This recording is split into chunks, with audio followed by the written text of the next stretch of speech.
Yeah, super happy to be back. Really excited to be back home in Adelaide playing. Always really special, probably the most special tournament for me. And yeah, excited to get started. Obviously had a little hip niggle, so I missed Brisbane, but I feel all good to go now. And yeah, whenever I'm ready to go, I'm going to get friends and family out here and it should be fun. Thanasi, how long have you had the goatee? The which one? How long have you had the goatee? Oh, it's been coming and going. It's a new addition, but I had to shave it off for a little shaving ad I had to do on live stream one time. So I don't know. It's supposed to give me a few more years, some wisdom hopefully, but it's not working. Looks good. It's 3 years now since you won the tournament here. Does it, looking back, does it mean more than ever, or what are your feelings about that win in 2022? Yeah, best moment of my career by far. It's something that I knew is a special sort of feeling and a special moment, and it's not something I ever take for granted. Or at the time, I wasn't like, oh, this is easy, I'm going to win a lot of these. So I knew how much of a struggle it was to win that, and yeah, I don't know if I'll win another one again, but I'm going to try my best and you know, one match at a time and see how we go. But yeah, definitely the most special moment of my career for sure. Thanks. You were hitting on the centre court last night with Denis Shapovalov. It was a good hit. You seemed very friendly. Do you sell Adelaide as a tournament to these players when you're travelling around the world? Do you say, hey, it's my hometown, it's a cool place, come and play here?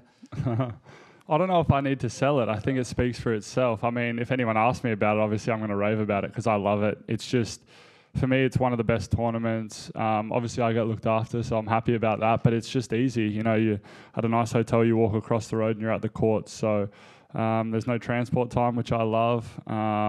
Always have great crowds, and I feel like it's a really easy tournament for the players, and it's a perfect way to prepare for Aussie Open. So yeah, I'll sell it as much as I can, but I don't think it needs too much selling. It's good to hear. Yeah. Thank you. Hello. As you said, you're using this tournament to prepare for Melbourne. What exactly are you wanting to get out of it? And yeah. Yeah.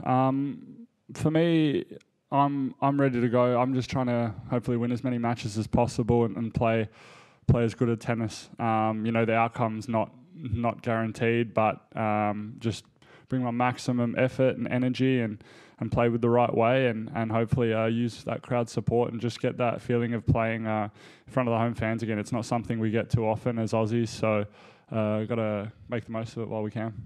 Yeah, and with that injury you mentioned earlier in mind, are you still planning on playing doubles with Kyrgios at the AO?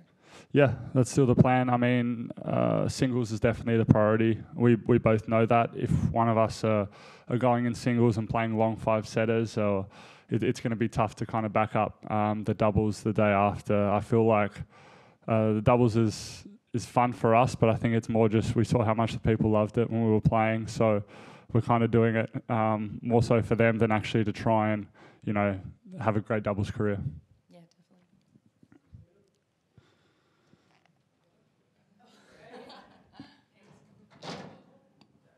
definitely. Good. Hello, how you doing? Good. So on Kyrgios, how keen are you to get back out there with him and, you know, give him a chest pump and just play alongside him again? It's going to be fun.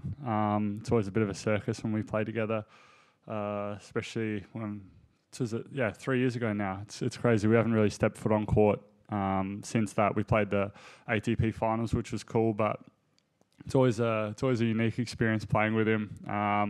Obviously, his tennis speaks for itself, but he's a different character, and we talk a bit of rubbish when we're out there. So we'll see. As I said, 3 years ago, it's not something we expected. The momentum kind of just kept building, so that was fun. And yeah, I don't know. It's going to be hard to repeat that result for sure, but I think everyone's going to be very hungry to kind of play us and beat us first round or wherever it may be. So, but I'm excited to get out there with him, and yeah, it should be fun. Can we expect anything special from the Special K's reunion?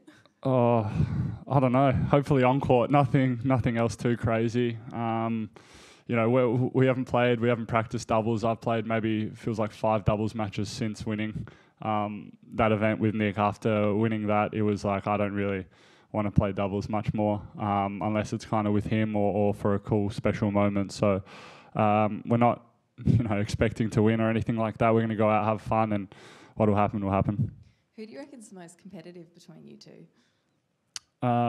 He gets pretty fired up, whether it's PlayStation, anything. I've seen him lose his marbles on and off the court, so maybe him.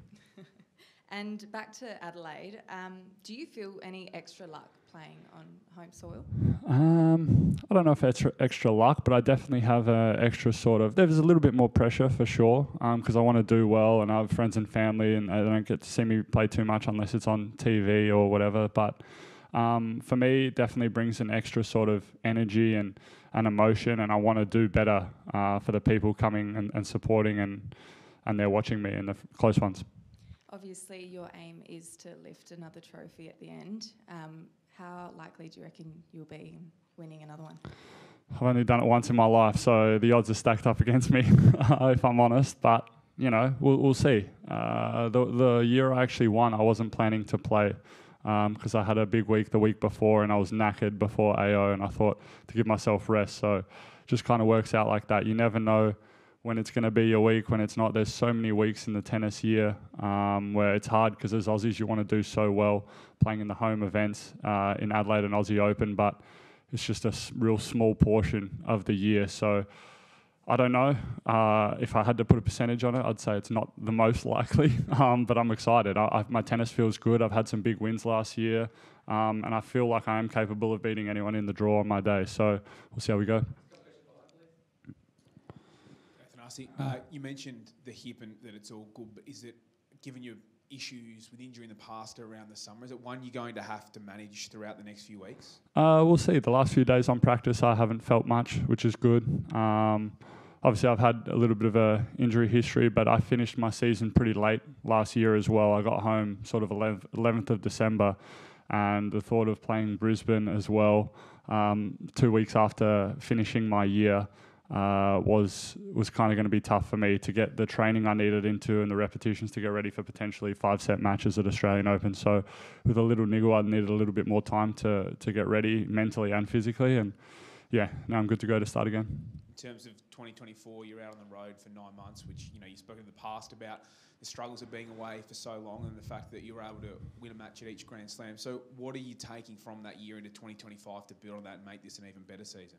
Yeah, it was 11 months actually. I mean, it's been pretty well documented. I get crucified in the media if I say the season's too long, but it is. And then they ask why I play exhibitions, and it's because, well, you know, I'm going to call a spade a spade. The money's a lot better in those events than it is in normal tournaments. So sometimes you've got to weigh those options up. But I forgot your question. 2024, what obviously was a really strong year for you. What are you hoping to build from that year into 2025, and what are you hoping to do better, I guess? Yeah, my bad with that.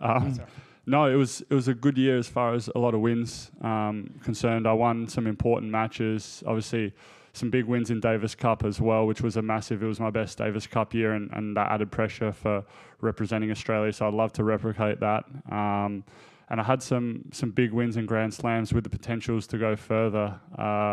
Obviously beating Felix at Wimbledon and Steph at US Open, and then, you know, having a tight one with Taylor in the third round of French Open. So I feel like I'm there or thereabouts. I feel like I'm close. I'm winning some of those 5-setters. I think the next big thing for me is to be consistent in the wins and putting together sort of back-to-back matches per week, because I think that's where the points come in, and that's where you can have big ranking jumps. It's unfortunate that you don't get ranking points for who you beat, because otherwise I would have been a lot higher than I am right now. But it's all about putting those consistent weeks together, and I only played one event post US Open, 4 points as well.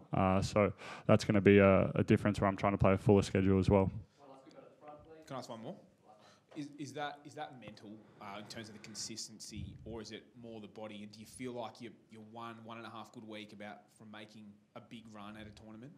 Yeah, it's a little bit of both. It's the tour is pretty mentally taxing, especially being an Aussie. I don't have a base in Europe. A lot of the other Aussies kind of base themselves, whether it be in Europe or Dubai or something like that. But So when I'm traveling, if I'm not playing a tournament, I'm out of a suitcase every single week. So it's definitely an advantage for the Europeans. If they lose early, they can go home. If they're in Europe for 3-4 days and refresh and go again. So I think it's mentally and physically. Obviously, backing up those long 5-setters, I'd love to get them done earlier if I could, but these guys are good, so it's tough. But you're probably a combination of the two. But yeah, stringing together those weeks, and it kind of, tennis rewards kind of having the big week, and then you're almost better off losing 4 or 5 first rounds in a row rather than winning sort of 1 or 2 matches every week. It's better off kind of hitting on one big week for the ranking. So we'll see. That's the next goal, trying to put together those big weeks. So everyone's done the hard question, so I'm going to take it back a step. Okay. Do you know what an ick is? You know, I assume you know what an ick I is, do, right? yes. What is your biggest tennis ick? Like with players or like audience or whatever on court? There's a few. Go for it. Tennis players are really serious. They don't really smile. Everyone looks angry a lot of the time. So there's that. But when they try and not step on lines, you'll see them on the court and they'll avoid every line. I don't know. Get over it. What else? There's got to be a few more. Okay. Probably the worst ones are like obnoxiously loud grunting, just to the point where they're still going while the other guy hits the ball. I'd say if it's like you're actually exerting yourself, I get that. But if you're just taking the piss, then nah. So they're the two off the top of my head. And not hitting your ball toss, catching your ball toss a million times. Those couple things. And that's it. Oh, tough. Does the little fella have one? He's got a few. Jesus.